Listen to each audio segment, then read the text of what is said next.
പലശേന ഗ്രാമപഞ്ചായത്ത് വികസന സെമിനാർ നടത്തി. 2026-27 സാമ്പത്തിക വർഷത്തിലെ വാർഷിക പദ്ധതി രൂപീകരണത്തിന്റെ ഭാഗമായിരുന്നു സെമിനാർ. ഐശ്വര്യ കല്യാണ മണ്ഡപത്തിലാണ് സെമിനാർ സംഘടിപ്പിച്ചത്. കെ ബാബു എം.എൽ.എ ഉദ്ഘാടനം ചെയ്തു. അപ്പോൾ ബ്ലോക്കിനെ കുറിച്ച് എന്താണ് അവസ്ഥ എന്ന് നമുക്കറിയാം. പിന്നീട് ജില്ലാ പഞ്ചായത്തിലേക്ക് പോയി ഒരു 5 വർഷം. അപ്പോൾ ജില്ലാ പഞ്ചായത്തിന്റെ സ്ഥിതി മനസ്സിലായി. നേരെ താഴേക്ക് വന്നു ഗ്രാമപഞ്ചായത്തിന്റെ. പക്ഷെ ഈ താഴേക്ക് വരുമ്പോഴാണ് യഥാർത്ഥത്തിൽ ഒരു രാജ്യത്തിന്റെ വികസന പ്രക്രിയയിൽ ഏറ്റവും കൂടുതൽ പങ്കുവയ്ക്കുന്നത് നമ്മുടെ ഗ്രാമപഞ്ചായത്താണ്. അതാണ് നിങ്ങൾ മനസ്സിലാക്കേണ്ടത്. ഞാൻ പറയാം, ബ്ലോക്ക് പഞ്ചായത്ത് തീരുമാനമെടുക്കും, വീതം വയ്ക്കും.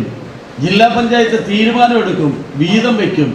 പക്ഷെ അടിസ്ഥാനപരമായി പ്രാവർത്തികമാക്കാനുള്ള ഉത്തരവാദിത്വം എന്ന് പറയുന്നത് ഗ്രാമപഞ്ചായത്തിനാണ്.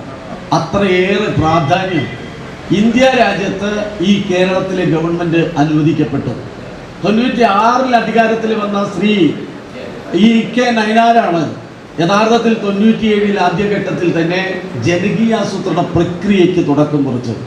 പലരും തെറ്റിദ്ധരിപ്പിക്കുന്ന എന്തായാലും ഞാൻ തുറന്ന അഭിപ്രായം പറയുമ്പോൾ ആർക്കും വിഷമം തോന്നുന്നുണ്ട്. പലരും തെറ്റിദ്ധരിക്കുന്നത് ജനകീയാസൂത്രണം എന്ന് പറഞ്ഞാൽ തമിഴ്നാട്ടിലുണ്ട്, ആന്ധ്രയിലുണ്ട്, UP-യിലുണ്ട് എന്നാണ്. അവിടെ എവിടെയൊന്നുമില്ല.